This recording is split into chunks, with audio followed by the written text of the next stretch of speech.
Hey guys, how are we all? Welcome back to the Twisted Bones podcast, where each week I sit down and I read and react to a bunch of spooky, scary, horrifying and weird stories. And they can range from ghost stories and the supernatural or paranormal to real life encounters with creepy people or potentially dangerous people. So just like each week, I just want to quickly go over some things before I do get into this week's story. So firstly, I will always credit the people who wrote these stories. So all of the information will be in the description of each episode if you want to go and support those content creators. And secondly, if you have your own scary story, so like I said at the start, whether that be an encounter with a scary person, so like a stalker or something, or your own ghost story or paranormal experience, and you want it to feature in a future episode and you want me to read it out, please reach out to me because I would absolutely love to read it out. You can do this by either using the Facebook page, which is just Twist the Bones Podcast, or you can email it to me, which is twistthebonespod@gmail.com. And we also have a Reddit page or subreddit, and I think that's just Twist the Bones Podcast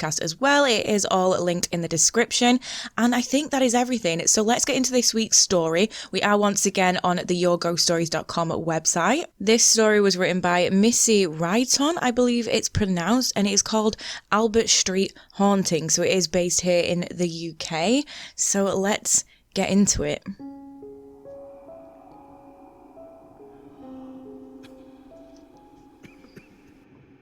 My name is Amy, I'm 22 and would like to firstly apologise for the length of my story. So my story begins when I was 17. I had decided to leave home and go live with my partner, as I'd recently found out we were expecting our first child. We rented a small bedsit in Sunderland for 6 months while we saved to rent a house straight opposite my mum back in Seaham. At 8 months pregnant, we'd finally moved into our new house, and the day we moved in is the day things began to happen. As we were just starting out, we didn't have a lot of furniture. In fact, most of it was baby furniture. My dad and partner decided to put all the baby furniture up, ready for my son when he was born, in the back bedroom, while I, being huge and weak at the time, got busy unpacking ornaments downstairs. I started to put the ornaments onto the fireplace that was in the living room. As I had placed the main ornament on the fireplace, I heard a huge bang from upstairs, so I went up to see if everything was okay. When I got there, I found my partner putting the baby's cot up and my dad pushing a huge oak chest of drawers across the room into the far corner. I jokingly asked what they had broke that caused that huge bang, and they both just looked at me like I'd gone mad. They hadn't heard it. I just assumed something had fell and didn't bother to go look. Like I said, we didn't have much, just basics, so within a few hours everything was sorted. And around 9 PM I decided a bath and a takeaway was the plan, so off I went. To get upstairs, we had 4 open stairs in the dining room, and once you were up them, you had to turn left and climb the rest, and at the top was just a wall. To the left was a step into the bedroom, and to the right was a step up to long corridor about 20 feet with my bedroom door right at the end facing towards the bathroom, and my son's door right by the opening of the corridor. It had no windows, and only one light switch, which was outside the bathroom door. As I got to the top, I looked down the corridor and immediately felt uneasy. In fact, I'd say scared. I put the corridor light on and went off my bath. While I was in the bath, I heard footsteps outside the door. Then what sounded like furniture being moved about. I assumed it was Kev, my partner, rearranging things. It went quiet after about 20 minutes. When I came out the bathroom, the hallway light was off, and I went downstairs and continued the night as planned. Around midnight we decided it was time to hit the hay. Kev was in front of me going up the stairs. He put the hall light on and just stopped and looked confused, then asked me why I had moved stuff. I got to the top to see what he was talking about, to find the heavy oak drawers my dad pushed into the far corner of my son's room was now in the hallway, on its side, with boxes piled on top. The bedroom door's wide open, and right above the upturned drawers, the loft hatch was open. I told him that I obviously hadn't done it. Being 8 months pregnant, I barely had the strength to lift a pint of milk, never mind drag oak drawers and boxes out and get up to the loft. A few weeks passed before anything else happened. Then things started to move, specifically cups of tea. I know it sounds silly and people often misplace things, and at first I thought it was baby brain.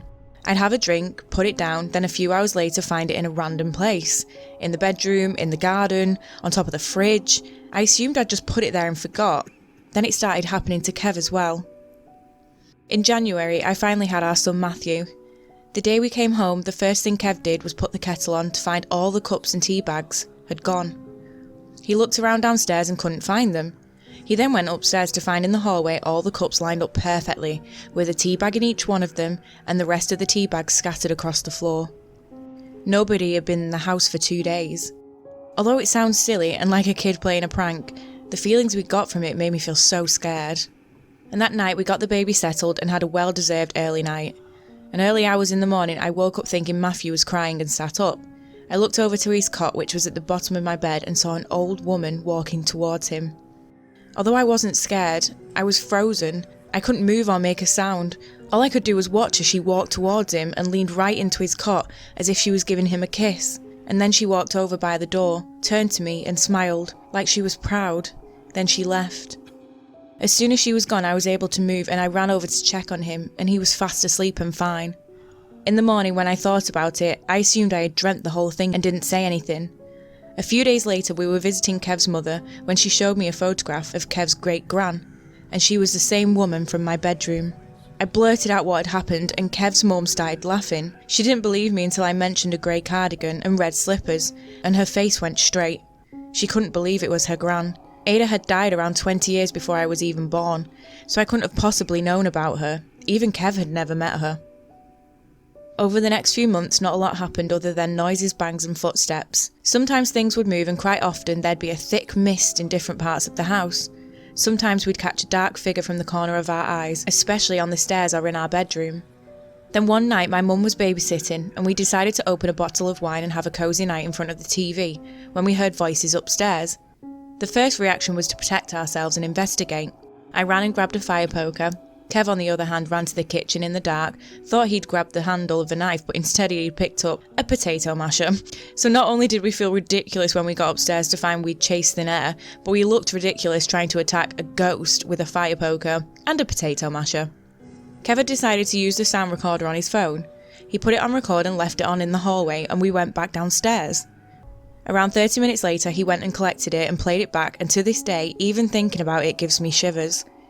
It was like they wanted us to hear. At first all we heard was what sounded like children laughing and playing, and then a man scolding them, and it went quiet for a few minutes. Then an enraged argument between a man and woman, shouting and crying, and it was really unnerving listening. Then just before the tape cut out, a different woman screamed, "This is my fucking house. Get out." Safe to say we did not go back upstairs that night. A few days after the recording, me and Kev had been suffering terrible nightmares which were very similar. It was like we were watching through someone else's eyes, watching people arguing and hurting each other.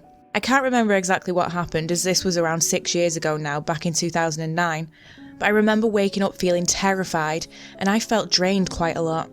Then suddenly, after around a month, they stopped for me, but Kev's nightmares continued. He didn't tell me until we'd been moved out for maybe about a year that he'd started having nightmares about Matthew being hurt when we lived there. I suppose he didn't want to worry me. Anyway, in the run-up to our first family Christmas, Kev's little sister, who was 13 at the time, came to stay with us for a few weeks because we didn't get to see her very often.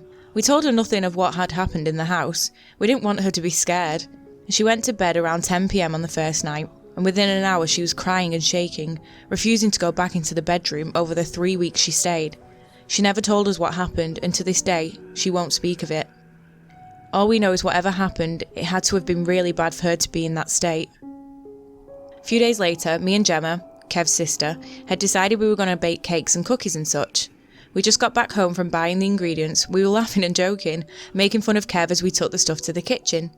I opened the door and we both just froze. As I opened the door, we both saw a girl stood in the kitchen. We were completely stunned, but for me the most shocking part of it was the girl looked just as shocked to see us standing there as we were to see her. I have no idea who she was or what she was doing in the kitchen, but the look of shock on her face still gets me.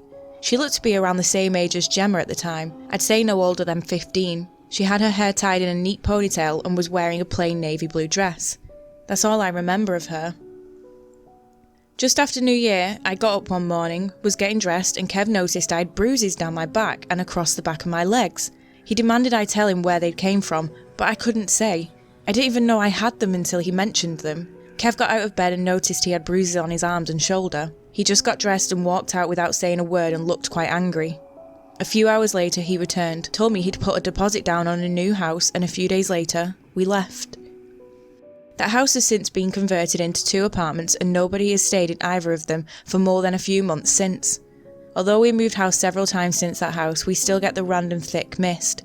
It's not threatening, and we've accepted it. So the reason I told my story is because my son Matthew, who's now 5, has started saying strange things. Things about that house he couldn't possibly know or even remember, as we moved a few weeks before he turned 1. And his little brother Joseph, who is 2, is also being affected now too. Would anyone know what to do about it or have any advice? I'd really appreciate it, as I'm starting to think that maybe whatever it is has come with us and is suddenly resurfacing. Ooh, that was the end of that one. I really enjoyed that story. It is terrifying to think that something can potentially latch on like that. When you first mentioned it could potentially be a family member and you think it was, say, Kev's great-grandma or someone's great-grandma, that's a nice spirit, you know, that's a nice thought. But then the other things are just very bizarre. The tea bags. Why is this spirit, ghost, or whatever it is, obsessed with tea? I get it, we're in the UK, we're all obsessed with tea, but how bizarre. I think if I came across all our tea cups and mugs and everything lined up upstairs, I would have swiftly moved out right then. That would have been enough for me. But yeah, I don't really have any advice, I'm afraid, because I'm not an expert on these things, but hopefully it has settled down and that your little boys are not being pestered by something. You can always run around with a bit of sage. You can always get some blessings done on the house, anything. But yeah, how creepy. You guys are a lot braver than I am staying in that house, but thank you guys so much for listening today. Please let me know your thoughts over on the Facebook page or Reddit, or you can do it on the YouTube channel, whichever you would like, because I really love this story. And if you have any advice for Amy, please leave them. Leave the comments just in case she might see it. You never know. But anyway, thank you so much for listening. If you do want to keep up with me in the meantime, you can head on over to my Instagram, which is just @AlienQueenMeg. It will also be linked in the description. And apart from that, I will catch you in my next one. Stay spooky, guys.